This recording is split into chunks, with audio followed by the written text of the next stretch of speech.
औज़ुबिल्लाहिस्समीउल अलीम मिनश्शैतानिर रजीम बिस्मिल्लाहिर रहमानिर रहीम। आज सुबह नमाज फ़ज्र में सूरह मुज़म्मिल मैंने सुनी, जिसमें अल्लाह ताला फरमाते हैं पहले रुकू में कि ए नबी सल्लल्लाहु अलैहि वसल्लम, आप रात को नमाज में खड़े होकर आधी रात या उससे कम या उससे थोड़ा ज़्यादा बढ़ा दो और कुरान को खूब ठहर ठहर कर पढ़ो। हम तुम पर एक भारी कलाम नाजिल करने वाले हैं। अल्लाह फरमाते हैं कि रात का उठना नफ्स को काबू करने के लिए बहुत कारआमद और ठीक पढ़ने के लिए बहुत मौजू है। और अल्लाह के नाम का जिक्र किया करो और सिर्फ अल्लाह ही के हो रह जाओ। वो अल्लाह मशरिक व मगरिब का मालिक है, इसके सिवा कोई इला नहीं। उसी अल्लाह को कारसाज बना लो, उसी पर भरोसा करो। फिर अल्लाह फरमाते हैं कि हमने मोहम्मद सल्लल्लाहु अलैहि वसल्लम को रसूल बनाकर भेजा, जैसे फ़िरऔन की तरफ मूसा अलैहिस्सलाम को भेजा था, और फ़िरऔन ने नाफरमानी की और बुरी तरह तबाह हो गया। अब अगर तुमने हमारे रसूल सल्लल्लाहु अलैहि वसल्लम को ना माना, कुरान पर अमल ना किया, तो अजाब से कैसे बच सकोगे? याद रखो, क़यामत हक है और हमने नसीहत भिजवा दी है। अब जो चाहे इस राह को इख्तियार कर ले। सूरतुल मुज़म्मिल के दूसरे रुकू में अल्लाह फरमाते हैं कि महबूब, हम देख रहे हैं कि आप सल्लल्लाहु अलैहि वसल्लम और आप सल्लल्लाहु अलैहि वसल्लम के साथी कभी आधी रात, कभी 2/3 रात के करीब नमाज में खड़े होते। तो फरमाया कि रात के तवील हिस्से तक क़याम की बजाय जितना आसानी से तलावत कर सकते हैं कर लिया करें, क्योंकि तुम लोग बीमार भी होते हो, रोज़ी भी तलाश करनी होती है, जहाद में भी शरीक होना होता है। अलबत्ता नमाज कायम रखो, ज़कात अदा करते रहो और ख़ालिस नीयत के साथ कुछ गुरबा और मसाकीन पर खर्च करते रहो और इस्तग़फ़ार करते रहो। बेशक अल्लाह बख्शने वाला है। वाखिरु दावाना अनिल हम्दुलिल्लाहि रब्बिल आलमीन। बेशक मेरे रब का कलाम सच्चा है। बात लिमिटेशन एक्ट 1908 के मुख्तलिफ पर्सपेक्टिव के हवाले से हम कर रहे थे। बात जा ठहरी condonation of delay on sufficient cause application and appeals cases में हमें इनसे सामना करना पड़ता है, और लिमिटेशन एक्ट 1908 की सेक्शन 5 जो है वो इस हवाले से हमें गाइडलाइंस फ्राहम कर रही है और वाज़ेह कर रही है अपनी बात। आपको पता है कि लिमिटेशन एक्ट के तहत ज़रूरी है कि हर एप्लीकेशन या अपील मुकर्रर मियाद के अंदर दायर की जाए, लेकिन अदालत जो है उसके पास पार है कि वो सफिशेंट काज की वजह से, सफिशेंट काज की मौजूदगी में डिलेड इंस्टीट्यूट की गई, ताखीर से दायर की गई जो दरखास्तें हैं, जो अपील्स हैं, उनको भी इंटरटेन कर सकती है। इस हवाले से 2012 CMR पेज 377, PLD 2002 सुप्रीम कोर्ट पेज 3630, और इसकी बुनियादी जो इंटरप्रिटेशन आपको मिलेगी 1975 CMR पेज 304 में आपको मिलेगी, और इसको रिविजिट 2002 में इसी केस लॉ को रिविजिट किया गया 2002 CMR पेज 738 में, और इसी बात को इंटरप्रेट करती है 2012 CLC page 903, NLR 2005 civil digest page 350, 1994 CMR page 960, और 2012 CLC पेज 945, और 1990 SCMR पेज 1621 है, और 2011 की एक लैंडमार्क जजमेंट है जो अपील्स चली जाती हैं मुख्तलिफ क्रिमिनल रिलेटेड मामलात में। उस हवाले से 2011 PCRLJ पेज 200 है, और PLD 1986 सुप्रीम कोर्ट पेज 169, और 2000 SCMR पेज 1889, 1995 SCMR पेज 584, और 1986 SCMR page 487, 2012 CLD page 802, 2011 CLC page 598, और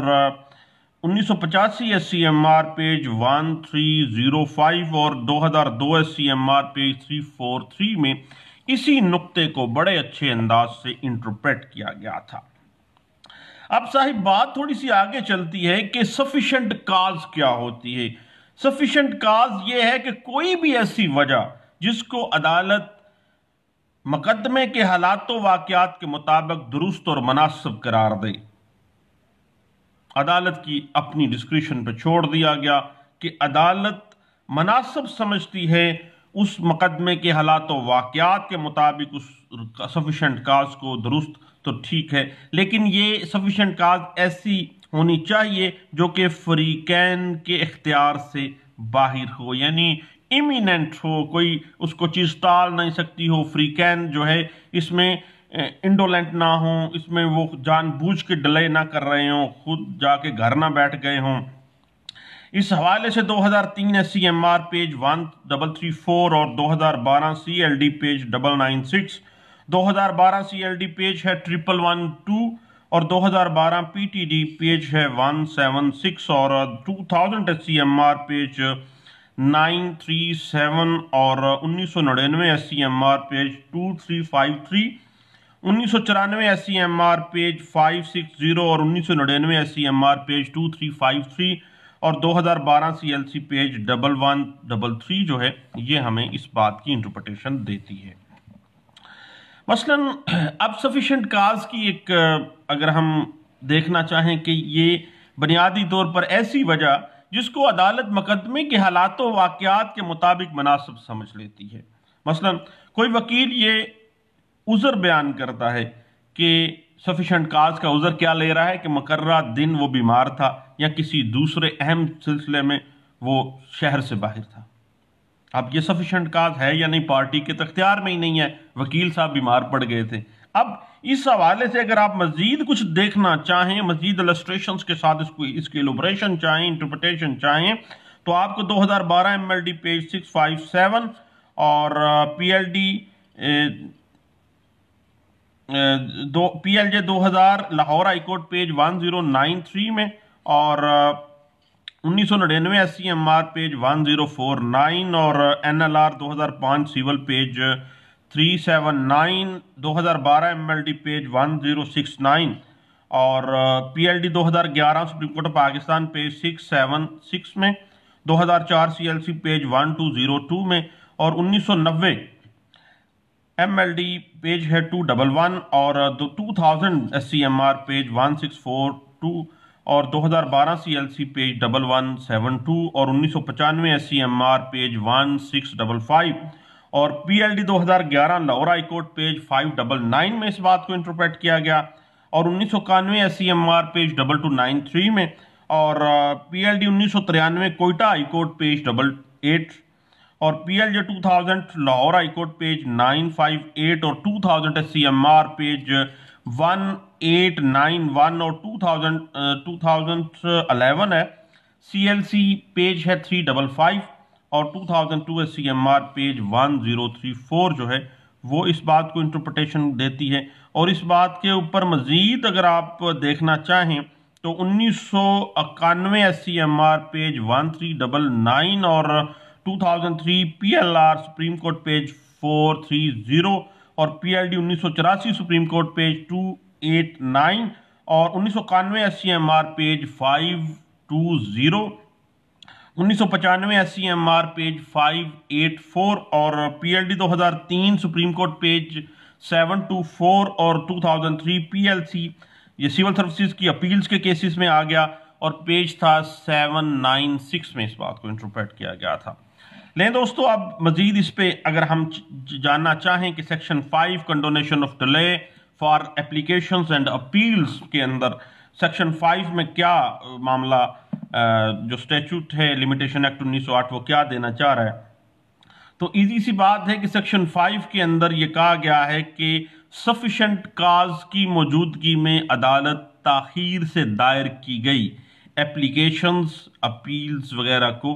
काबिल समाअत ठहराती हैं और मुकर्रा मुद्दत के अंदर दायरी को प्रज्यूम कर लेती है, तसव्वुर कर लेती है कि ये मकर्रा मुद्दत के अंदर अंदर ही इसको दायर किया गया था। ये सेक्शन 5 का जो है वो क्रक्स है, जो खुलासा है। इसकी मजीद इंटरप्रिटेशन आपको PLJ 2000 Lahore high court page 884 में, 2012 MLD पेज 1121 और 2002 SCMR पेज 1903 और 2001 PLR Peshawar high court page 138 में, और 2011 MLD पेज 266 और 2011 CLC पेज 1265 और 2011 CLD पेज 1721। 2003 की एक बड़ी लैंडमार्क जजमेंट है और इसमें इस बात को बड़े अच्छे अंदाज से जो है वो डिस्कस किया गया और इसको वाजे किया गया कि भाई सफिशेंट काज जो है वो अदालत को बड़ी कीनली देखनी चाहिए कि क्या पार्टीज का कोई इख्तियार था या नहीं था। इस बात को इंटरप्रेट किया गया PLD 2003 सुप्रीम कोर्ट पेज 628, PLD 1985 सुप्रीम कोर्ट पेज 324 और 1998 SCMR पेज 1921, 2000 SCMR पेज 706 और PLJ 2003 Peshawar high court page 1 और 1998 SCMR पेज 785 और 2012 CLD पेज 194 और 2011 CLC पेज 418, 2011 CLC पेज 598 और 1998 SCMR पेज 2732 में इस बात को इंटरप्रेट किया गया। और इंग्रेडिएंट्स ऑफ सेक्शन 5 में यानी अपील भी आ गई, नजरसानी भी आ गई और इनका एप्लीकेशन का जो दायरी है वो मुकर्रर तारीख के बाद आ जाती है। सफिशेंट काज उसमें डिस्कस हो जाता है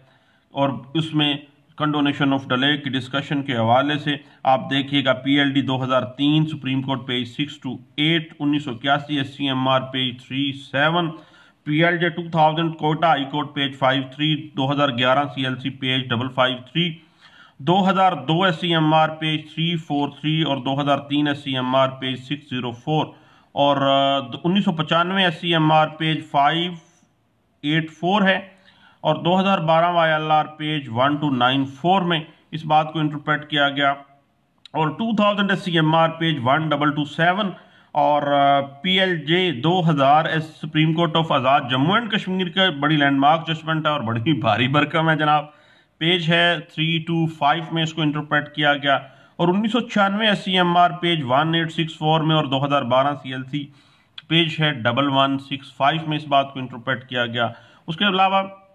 2002 SCMR पेज 6416 में इस बात को 416 नंबर सफ़ा है और 1990 SCMR पेज 1059 में इस बात को इंटरप्रेट किया गया और इस पे मजीद बड़े अच्छे अंदाज से केसला जो कंपाइल किया NLR 2005 सिविल डाइजेस्ट पेज 350 और 1998 SCMR पेज 2376 और 1996 SCMR पेज 727 और 2003 SCMR पेज 1840, 2002 SCMR पेज 677 और 1998 SCMR पेज 307 और 1998 SCMR पेज 1921 और 2000 SCMR पेज 1642 और 2001 PLR सुप्रीम कोर्ट पेज 661 में और 2000 SCMR पेज 1135 में, 1980 SCMR पेज 964 और 1984 SCMR पेज 890 और 2005 CLC पेज 56 और PLD 2003 सुप्रीम कोर्ट पेज 913 और PLD 2011 Peshawar high court page 256 और 1994 SCMR पेज 2039 में इन इंग्रेडिएंट्स को बड़े अच्छे अंदाज से छोटे छोटे पॉइंट्स को लेके बड़े अच्छे अंदाज से डिस्कस किया गया था। अब मामला आ जाता है कि सेक्शन 5 जो है लिमिटेशन एक्ट 1908 जो कि condonation of delay appeals and applications पे हमें ग्रांट कर दी है ड्यू टू ऑन सफिशेंट काज। उसका मकसद ये है कि मुतासरा शख्स को इस सूरत में जो रिलीफ फराहम किया जाए जब उसके पास हकीकतन कोई सफिशेंट काज मौजूद है जिसकी बिना पर वो लिमिटेशन एक्ट के अंदर स्पेसिफाइड डेज जो हैं उसके अंदर अदालत में एप्लीकेशन या अपील दायर नहीं कर सका था। इस हवाले से 2005 MLD पेज 3803, 2005 SCMR पेज 126 और PLJ 2005 supreme court of Azad Jammu and Kashmir का फैसला पेज 208, 1999 SCMR पेज 249 और PLJ 2000 supreme court of Azad Jammu and Kashmir page 271 में इस मामले को अच्छे अंदाज से इंटरप्रेट किया गया। 1997 SCMR पेज 1393, 2003 CLC पेज 1452 और 2011 CLC पेज 629 और NLR 1989 SCJ पेज 96 है। 1980 SCMR पेज 964 और 2003 MLD पेज 1677 है। PLD 2003 सुप्रीम कोर्ट पेज 159 में इसी पॉइंट को दोबारा डिस्कस किया गया। 2012 CLD पेज 194, 2011 SCMR पेज 1341 और 1999 SCMR पेज 249 और 1991 SCMR पेज 1592 में और 2003 SCMR पेज 1300 में और 2004 SCMR पेज 524 में और 2006 SCMR पेज 95, 2011 CLD पेज 1655 और 2002 SCMR पेज 1405 और 2003 SCMR पेज 176 में इस बात को इंटरप्रेट किया गया। 1998 SCMR पेज 2296 और PLD 2000 सुप्रीम कोर्ट पेज 94 और 2000 SCMR पेज 847, 1997 SCMR पेज 1224 और 2003 SCMR पेज 1840 और 2012 CLD पेज 194 और 2002 SCMR पेज 343 और 2002 SCMR पेज 122 और 1995 SCMR पेज 323 और 2003 SCMR पेज 3854 है और 1995 SCMR पेज 836 और 1999 SCMR पेज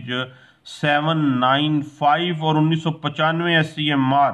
पेज 20 और 2003 SCMR पेज 1284, 2002 SCMR पेज 1303 और 2002 CLD page 1464, 2011 MLD page 1149, 2004 SCMR page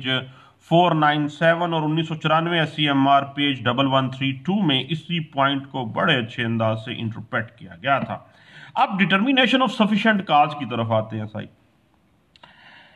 छोटे छोटे पॉइंट्स हैं जिन पे आपको बाज़ औक़ात प्रीपोजिशन अटक जाती है। आप उस हवाले से मैं साथ साथ केस लॉज बता रहा हूँ, आप वो केस लॉज लाइब्रेरी में से ले सकते हैं, लेकिन शर्त ये है कि लाइब्रेरी अगर मैनेज हो तो फिर निकल आते हैं, अदरवाइज फ्री लाइब्रेरी किसी और कहीं ना कहीं से मिल ही जाता है।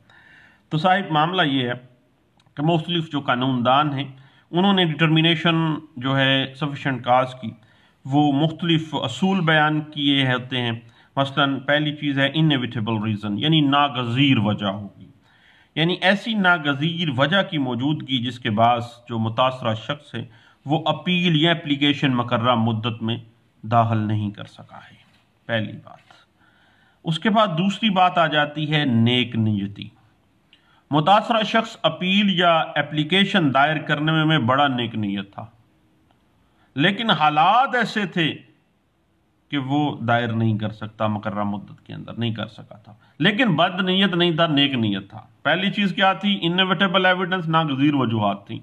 उसकी इख्तियार में नहीं थी। दूसरी बात आ जाती है नेक नीयत था वो बंदा। तीसरी बात आ जाती है केयर, कि मुतासरा शख्स ने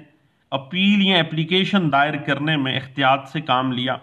लेकिन इसके बावजूद वो उसमें कामयाब ना हो सका। यानी बड़ी उन्होंने कोशिश तो बड़ी की थी, लेकिन वो उसको बेचारा नहीं अब पढ़ सका अदालत में इन टाइम। इस हवाले से 2011 MLD पेज 266 और 2004 SCMR पेज 836 और PLD 1993 कोयटा हाईकोर्ट पेज 88 है। 1991 SCMR पेज 1792 और 2002 PLC सिविल सर्विसेज की अपील्स का केस था, पेज 526 में इस बात को इंटरप्रेट किया गया। 2000 CLD पेज 1424 और 2011 PLC page 768, 2002 SCMR page 1540, 2011 CLC page 629 और 1992 SCMR पेज है 124 और 2003 SCMR पेज है 83 और PLD 2006 लाहौर हाईकोर्ट पेज 26 में और 1996 SCMR पेज 920 और PLJ 2000 कराची हाईकोर्ट पेज 159 में इस नुक्ते को बड़े अच्छे अंदाज से उठाया गया। और NLR 2005 सिविल डाइजेस्ट पेज 386 में इस नुक्ते को उठाया गया। PLD 2012 लाहौर हाईकोर्ट पेज 204 में इसको इंटरप्रेट किया गया। 1997 CLC पेज 1859 इस हवाले से हमें गाइडलाइन फ्राहम कर देती है। और PLJ 2000 पिशावर हाईकोर्ट पेज 46 और 2000 SCMR पेज 1227 है। 2005 YLR पेज 347, 2000 SCMR पेज 1227 और PLD 2012 supreme court of Pakistan page 400 पे इस बात को इंटरप्रेट किया गया। और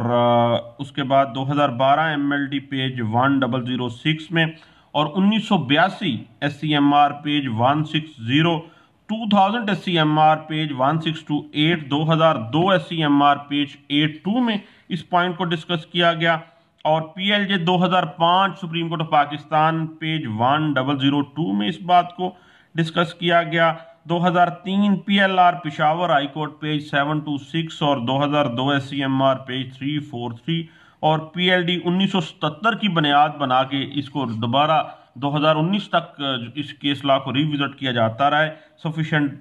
जो रीज़न है उसकी मुख्तलिफ जो प्रिंसिपल्स ड्रा किए गए थे कि ये पहली बात तो ये है कि नागज़ीर हालात थे, पार्टी के इख्तियार में नहीं था, नेक नीयत थी पार्टी और एहतियात के साथ बेचारे ने कोशिश बड़ी की लेकिन कामयाब नहीं हो सका इन टाइम आने के लिए। इस बात को 2002 SCMR पेज 343 और हाँ वो 1977 वाला जो केस है, जब हम पैदा मैं हुआ था उस वक्त 10 अप्रैल 77 मेरी डेट ऑफ बर्थ है। PLD 1977 सुप्रीम कोर्ट पेज 102 में इस बात को इंटरप्रेट किया, लेकिन मैं उस वक्त पैदा हो चुका था तब ये केस लॉ जो है वो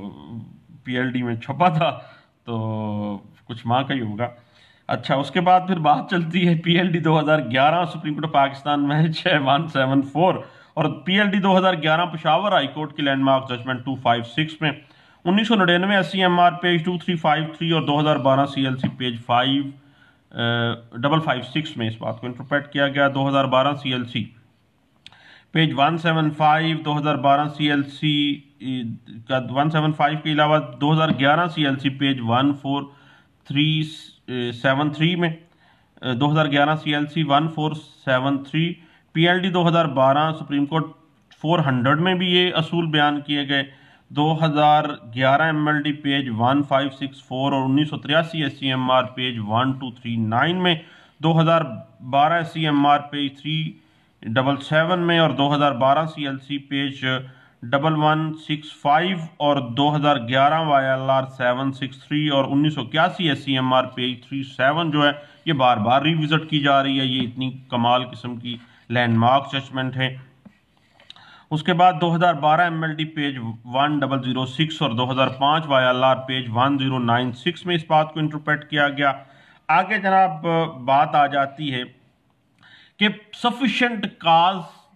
का सबूत किसने देना है। सफिशिएंट काज को साबित करने के लिए कोई मखसूस रूल एंड रेगुलेशंस तो मुतय्यन नहीं किए गए, अलबत्ता प्रिंसिपल्स ड्रा किए गए थे कुछ जो मुख्तलिफ जूरिस्ट ने मुख्तलिफ औकात में मुख्तलिफ केस लॉस में जो बड़े बड़े कानूनदान बैठे हैं हमारे जजेस की सूरत में, अल्लाह उनको मज़ीद तौफीक दे अच्छे अच्छे काम करने की। तो वाज़ेह हो जाता है कि सफिशिएंट काज का प्रूफ करना के लिए कोई स्पेसिफिक रूल एंड रेगुलेशंस जो हैं वो डिटरमिन नहीं किए गए हैं, बल्कि मुकदमे के हालात व वाक़यात को मद्देनज़र रखते हुए अदालत जो है जिसके सामने वो बात खुली है वो इस बात का तयन करेगी कि आया जो बयान की गई सफिशिएंट रीज़न है, सफिशिएंट काज है, वो सफिशिएंट भी है, मुनासिब भी है, रीज़नेबल भी है कि नहीं है। ये अदालत का इख्तियार है कि वो डिटरमिन करेगी। इस हवाले से 2002 SCMR पेज जी भाई बात चलती है आगे। 2002 SCMR पेज 122 है। PLD 1999 सुप्रीम कोर्ट पेज 35, 1995 SCMR पेज 1655 और 1998 SCMR पेज 307 और PLD 2002 सुप्रीम कोर्ट पेज 84 और 1992 SCMR पेज 424 और 1987 PSC पेज है 489, 2001 SCMR पेज 1429 और 2002 PLR supreme court of Pakistan page 463 और 2005 CLC पेज 103 और 2005 YLR पेज 341 और इसके ऊपर मज़ीद अगर आप देखना चाहें तो सामने बात आ जाती है 2002 SCMR पेज 1004 में और PLD 2000 सुप्रीम कोर्ट पेज 94 और 2003 CLC पेज है 1245 में इसी नुक्ते को बड़े अच्छे अंदाज से इंटरप्रेट किया गया था कि ये अदालत की अपने ऊपर डिटरमिन करना बनता है, वो किसी और की मरहून मिन्नत नहीं है, पार्टीज़ की वो हालात वाक़यात के मुताबिक डिटरमिन करेगी। आगे बात चलते हैं कि सफिशेंट काज जो है सुप्रीरियर कोर्ट्स के किन किन केसेस के ऊपर बेस करती है। उस हवाले से अगर हम सबसे पहले चलें ना तो all India reporter Bombay LR page है 1296 में जो है सफिशेंट काज के ऊपर ना हमें काफ़ी हद तक जो एक ऐसा केस ला था 1925 में ये डिस्कस किया गया था पाकिस्तान बनने से पहले और जो आज तक जो है मुख्तलिफ केस लास में रिविज़िट किया जाता है और इसको सेटल्ड कर दिया गया कि सेटल्ड केस ला का दर्जा मिल गया इसको। इस पर वाज़ेह किया गया कि अगर तातीलात जो होती हैं, छुट्टियां होती हैं, उनके दौरान अदालत के दफातर खुले हों, एक जज, अफसर या क्लर्क अपीलों को, एप्लीकेशंस को वसूल करने के लिए बैठा है तो ये नहीं कहा जा सकता कि अदालत बंद है। और तमाम जो अपील्स हैं, जो एप्लीकेशंस हैं जिनकी मियाद उन तातीलात के, उन छुट्टियों के दौरानिए में ख़त्म हो रही है, उससे बेशतर के मियाद हकीकी तौर पर ख़त्म हो, उस मामला इस तरह का है कि जज बैठा है, ऑफिस खुले हैं तो फिर आप दायर कर दें और लगवा लें, किसी ड्यूटी वाले के पास लग जाएगी। और उसके बाद ये 1925 से आज तक रिविज़िट किया जाता है। और पिछले दिनों लाहौर हाई कोर्ट में जस्टिस अहमद नईम साहब के पास एक बड़ी अच्छी जो है वो, और उसके बाद समीउल्लाह के पास पिछले दिनों मैंने देखा कि इसी पॉइंट के ऊपर जो है वो फैसलाबाद से आए हुए एक वकील साहब ने यही लैंडमार्क जजमेंट का हवाला दिया और फिर उसी की बुनियाद बना के उन्होंने बहस शुरू की थी। उसके बाद PLD 1972 एक सेटल्ड और लैंडमार्क जजमेंट है इस हवाले से। PLD 1972 कराची हाई कोर्ट का फैसला पेज 103 में इस बात को इंटरप्रेट किया गया था। और इस केस लॉ में ना एक इन्फॉर्मिटी और बंदे का बूढ़ा होना जो है वो भी एक सफिशेंट काज के सामने आता है। इसमें ये अपील लेट हो गई तो जो एपेलेंट था उसने मौक़िफ़ इख्तियार किया कि वो एक बूढ़ी औरत है और गुर्दों की बीमारी में मुब्तला है और उसके अलावा कोई ऐसा मामला नहीं है, मैं तो जनाब वकील ही नहीं इन टाइम कर सकी है। तो फिर अदालत ने फिर उसको रिलीफ जो है वो दिया था और इसी बात को फिर PLD 1978 Lahore high court page 959 में जो है रिविज़िट किया गया और उसमें बड़े अच्छे अंदाज से वाज़ेह किया गया कि गलत किस्म का जो शक है वो सेक्शन 5 लिमिटेशन एक्ट 1908 के मफहूम में काफ़ी सॉलिड ग्राउंड है, सफिशेंट काज है। गलत किस्म का मशवरा जो है वो मियाद की तोसी का ना तो माकूल सबब था और ना ही हो सकता। आप ये कहेंगे वकील ने मशवरा गलत पाता सी, ये कोई जो है वो माकू सफिशेंट काज नहीं है। अलबत्ता कोई जो है कोई शक था जहन में तो फिर तो कोई सफिशेंट काज आपको साबित करना पड़ेगा, otherwise you will have to suffer. और आप इन टाइम जो है वो नहीं आए हैं। इस हवाले से अगर आप मज़ीद देखना चाहें तो PLD 2000 सुप्रीम कोर्ट पेज 94 और 1999 SCMR पेज 2353 में और 1992 SCMR पेज 424 में और 1995 SCMR पेज 584 और 1992 SCMR पेज 424 में इस बात को इंटरप्रेट किया गया। 2001 SCMR पेज 286 में और 1999 SCMR पेज 1049 और 1991 SCMR पेज 520 में इसी बात को और 2002 SCMR पेज 343 में इस बात को इंटरप्रेट किया गया था। उसके बाद सफिशेंट काज होता क्या है? सफिशेंट काज वही है जनाब कि जिसको पार्टी ने तो बहुत कोशिश की है कि वो मुकदमे जो है in time application they they, in time जो है वो अपील दायर कर दे, लेकिन कुछ नागज़ीर वजूहात की बिना पर वो डिले हो गया है। और यानी मुकदमे के हालात व वाक़यात के मुताबिक अदालत उसको देखेगी और करार देगी कि ये जो सफिशेंट काज पेश कर रही है पार्टी, वो उसके इख्तियार में नहीं थी, ये इनएविटेबल थी, नेक नीयत के साथ ये बंदा आया है और केयर के साथ आया है, लेकिन ये बंदा जो है बेचारा डिले हो गया है। तो सफिशेंट काज पे अदालत जो है उसको रिलीफ दे सकती है। इस बात को 2002 SCMR पेज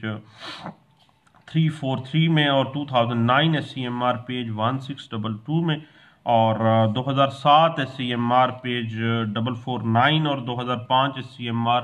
पेज 609 और 2003 SCMR पेज 1334 में और 2000 SCMR पेज 1227 और 1997 SCMR पेज 1158 है और 1995 SCMR पेज 546 और 1994 SCMR पेज 560 में इस बात को इंटरप्रेट किया गया था। और याद रखिएगा कि जो सफिशेंट काज के ऊपर जो भी मामला आएगा वो मेरिट के ऊपर डिस्कस किया जाएगा। मसलन अगर अपील करिंदा या जो पटिशनर है एप्लीकेशन देना चाहता था, अगर वो इस कदर बीमार हो गया है कि वो चल फिर नहीं सकता, ना ही अपने वकील को कोई हदायत दे सकता था, गुर्दों की बीमारी में था या हार्ट अटैक हो गया था या इस तरह का मामला हो गया था, तो फिर ये एक सफिशेंट जो है वो काज के तौर पे इसको समझा जाएगा। उसके बाद अगर जो है मुतल्लिका शख्स कानून से इग्नोरेंट था, लाइल्मी में वो जो हकायक उसके जहन में आ गए और वो बेचारा लाइल्मी में ही भटकता रहा, कभी इधर कभी उधर, और वो इन टाइम नहीं आ सका है, उसको पता ही नहीं चल सका है कि उसको मामलात का पता नहीं चल रहा, उसको आर्डर का ही पता नहीं चल सका है, तो फिर ये भी एक माकूल वजह के तौर पे लिया जा सकता है। उसके बाद फिर अगर वकील से गैर अरादी तौर पर कोई गलती सरजद हो जाए तो इस चीज़ को देखा जाएगा क्या उस वकील ने मुकम्मल एहतियात से काम लिया है, तो फिर उसको भी सफिशेंट काज। मसलन वकील बीमार था, वकील हज पे चला गया, वकील दूसरे शहर में केस लड़ने चला गया, सफिशेंट काज आ गई है। उसके बाद वकील के क्लर्क की गलती से कोई अगर हो जाए मामला तो वो भी मुकदमे पर असरअंदाज होती है, और इससे गैर अरादी तौर पर अगर वो साबित हो जाता है कि जनाब वो चाहते नहीं थे लेकिन वो गैर अरादी तौर पर सरजद हुई है, तो जज के पास इख्तियार है कि उसको भी सफिशेंट काज जो है वो समझ सकता है। मिस्टेक ऑफ फैक्ट की बात आ जाती है कि अगर फ्रीकैन से कोई वाकयाती गलती हो जाती है, जैसे नाम गलत लिख दिया जाए, पता गलत लिख दिया जाए, कोई खसरा नंबर गलत लिख दिया गया है, कोई ऐसी गलती हो गई है, तो इस सूरत में भी लिमिटेशन के अंदर जो है वो एक्सटेंशन हो जाती है, क्योंकि उसके इख्तियार में नहीं था, गैर इरादी तौर पे वो सारा कुछ हुआ है। उसके बाद अगर कोई शख्स फ़र्ज़ करें कैद में था, तो लिमिटेशन में सफिशेंट काज तो आ गई कि वो बंदा ही जेल में था, बेचारे ने करना क्या था, उसके पीछे अपील करने वाला कोई नहीं था। उसके बाद फिर अगर वकालतनामे के अंदर बाज़ औक़ात गलतियाँ हो जाती हैं कि अगर वकालतनामे में गलती रह जाए और ऐसी गलती कतई सूरत इरादतन नहीं थी, तो ये भी एक सफिशेंट काज हो सकती है कि वो कंडोनेशन ऑफ डिले जो है वो कर लिया जाए। असल में मामला ये है, नेग्लिजेंस विदाउट इंटेंशन होनी चाहिए, जो भी गलती है वो इरादतन नहीं थी। उसके बाद बाज़ औक़ात मुल्क की हालात ठीक नहीं होते हैं, मसलन पिछले साल की बात है, जेलम जाने अपील दायर करनी थी, लास्ट डे था। अब वो दिन ही जो था वो ऐसा था कि जगह जगह पे ब्लॉकेड थी, जगह जगह पे वो डंडे सोटे चल रहे थे, तो तहरीक वालों ने जनाब हर जगह पे मामला किया हुआ था। हत्ता कि मैं सुबह मोटरसाइकिल पे निकला, रास्ते में ही रह गया, नहीं पहुंच सका था। खैर, मुल्क की हालात का ठीक ना होना जो है वो भी फिर सफिशेंट काज के ज़ुमरे में आ गया, और जो बाकायदा तौर पर जज साहब ने फिर दूसरी बात नहीं की, उसने कहा कि ठीक है, मुल्क की हालात अगर ठीक ना हो तो ये भी चूँकि इनएविटेबल था, आपने कोशिश की लेकिन नहीं पहुँच सके हैं, तो फिर भी कंडोनेशन ऑफ डिले जो है वो ग्रांट कर दी गई और एक्सटेंशन ऑफ टाइम दे दी गई। उसके बाद वकील बीमार हो जाता है तो फिर भी ऐसे ही है। और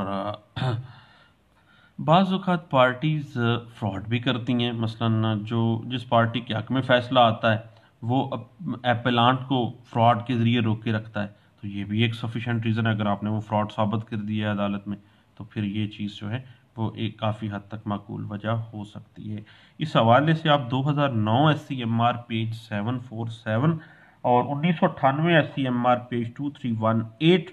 1996 SCMR पेज 920 को, और 2005 SCMR page 335, 2002 SCMR page 1405, PLD 2003 सुप्रीम कोर्ट पेज 823 और 2002 SCMR पेज 343 और 1995 SCMR पेज 20 और 1997 SCMR पेज 1393 और 2002 SCMR पेज 416, 2008 SCMR पेज 1611 और 2008 CLD पेज 1202 और 2007 SCMR page 1560, 2006 SCMR page 95, 2008 SCMR page 54 जो इस हवाले से हमें गाइडलाइंस फराहम करता है। और इस बात पे अगर आप मज़ीद देखना चाहें कि इनएविटेबिलिटी क्या है, नागज़ीर हालात किस तरह से होते हैं, तो इस हवाले से आपको जो है वो काफ़ी हद तक हेल्प आउट मिल जाएगी। 2003 SCMR पेज 1300 है, 2003 SCMR पेज 1840 और 1997 SCMR पेज 976 और PLD 2005 है सुप्रीम कोर्ट पेज 153, 2003 SCMR पेज 1560 में इस बात को इंटरप्रेट किया गया और 1991 SCMR पेज 2293 में इस बात को इंटरप्रेट किया गया था। जी साहिब, आगे हम अगर बात करें कि कौन सी हम लोग बाज़ औक़ात ऐसे मामलात को देखते हैं कि वो सफिशेंट काज में नहीं फ़ाल करते। मसलन इरादतन कोई लापरवाही करता है, वकील को तब्दील कर लेता है, वकील मौक्कल को सही मालूमात देता है लेकिन वो खुद इरादतन जो है वो चल देता है। वो बीमारी का एक बंदा स्टैंस लेता है लेकिन वो साबित नहीं कर पाता कि बीमारी उसको थी, वो कुछ ऐसी शहादत आ जाती है तो उसकी पार्टी की तरफ से कि ये बंदा बिल्कुल फिट था और फलां जगह पे घूम फिर रहा था। और ignorance of law is no excuse, आपको पता है, लेकिन अगर आपने ये स्टैंस लेना है तो फिर उन्होंने साबित बड़ा औखा है, बहुत मुश्किल से ये होता है, बल्कि नहीं होता ये। उसके बाद गुर्बत जो है वो कोई सफिशेंट काज नहीं है कि भाई मैं गरीब था मेरे पास पैसे नहीं है, ये कभी भी सफिशेंट काज नहीं रहा है, क्योंकि पाकिस्तान में कानून तो महंगा है शुरू से ही, और किसी वकील ने उसको गलत मशवरा दे दिया तो ये भी सफिशेंट काज नहीं था। और कानून में कोई तरमीम आ गई थी कि जल्दी आपने ये एप्लीकेशन देनी है या जल्दी आपने ये अपील फ़ाइल करनी थी और आपको पता नहीं चल सका, तो ये जो है लाइलम होना जो है ये कोई सफिशेंट काज नहीं आएगी। इस हवाले से अगर हम मज़ीद कुछ देखना चाहें ना जी, तो PLD 2003 सुप्रीम कोर्ट पेज 913 को ज़रूर देखिए, 1990 SCMR पेज 768 को, और 2005 SCMR पेज 1933, PLD 1986 सुप्रीम कोर्ट पेज 234, 2007 SCMR पेज 510,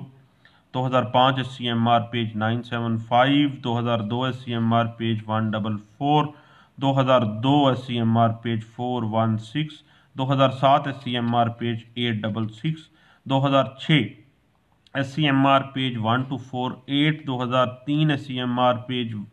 841 और 2003 SCMR पेज 83 में इसी पॉइंट को बड़े अच्छे अंदाज से इंटरप्रेट किया गया। और अगर आप देखें दोस्तों, अगर आप इग्नोरेंस ऑफ लॉ को साबित करना चाहते हैं जो कि सफिशेंट काज के ज़ुमरे में नहीं आता है, तो इसकी अगर टेक्निकलिटीज़ को देखना है ना, तो आप 1981 SCMR पेज 37 को, 1980 SCMR page 964, 1984 SCMR page 890, 1985 SCMR page 1003, 1980 SCMR page 701, PLD 2003 सुप्रीम कोर्ट पेज 628 और PLD 2007 सुप्रीम कोर्ट पेज 362 को, और PLD 2009 सुप्रीम कोर्ट पेज 183 को आप जो है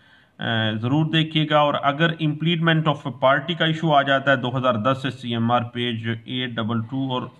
को ज़रूर आप देखिएगा। और अगर लैशिस का मामला आ जाता है, ताखीर में कोई लापरवाही वगैरह का मामला आपने करना है, तो लेकिन आपने तो साबित करना है कि आप बड़ी केयर के साथ आए हैं। इस हवाले से 2005 SCMR पेज 126 और 1996 SCMR page 1425 PLD।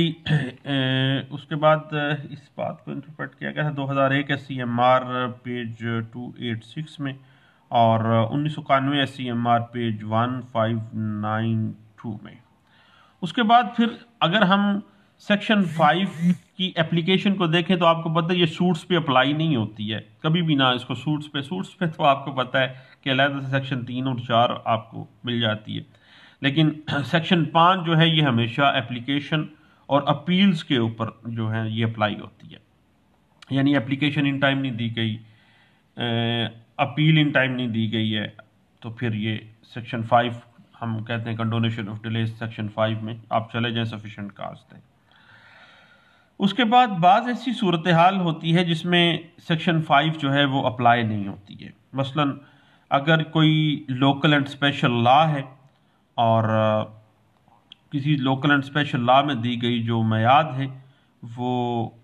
Limitation act के अंदर दी गई मियाद से मुख्तलिफ है, तो फिर सेक्शन 5 अप्लाई नहीं होती है। इस हवाले से आपको 2007 SCMR page 510,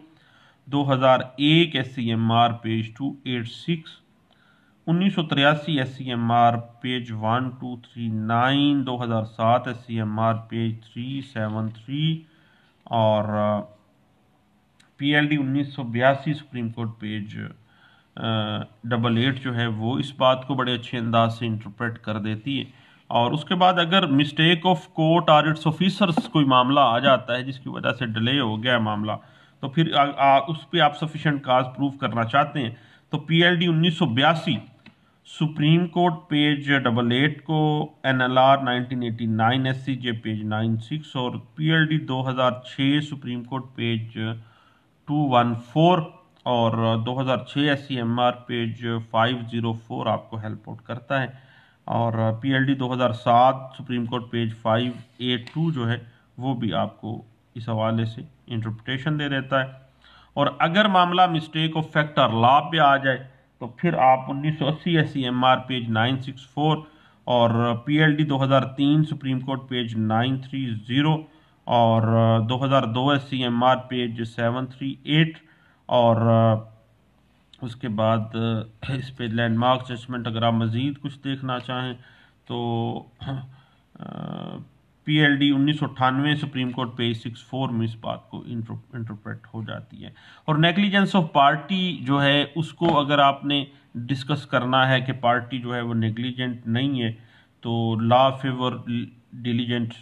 litigant and not negligent जो है वो जो घर जाके बैठ जाते हैं, जो लापरवाह लोग हैं, उनकी कोई हेल्प नहीं की जाती है। इस हवाले से 2007 SCMR पेज 1560 और 2006 SCMR पेज 95 और 2009 SCMR पेज 1435 जो है वो आपको काफ़ी हद तक जो है हेल्प आउट कर देती है। उसके बाद याद रखिएगा कि मुस्लिम फैमिली लॉ ऑर्डिनेंस के तहत जो भी अपील्स आती हैं या एप्लीकेशंस आती हैं उनके ऊपर सेक्शन 5 अप्लाई नहीं होती है।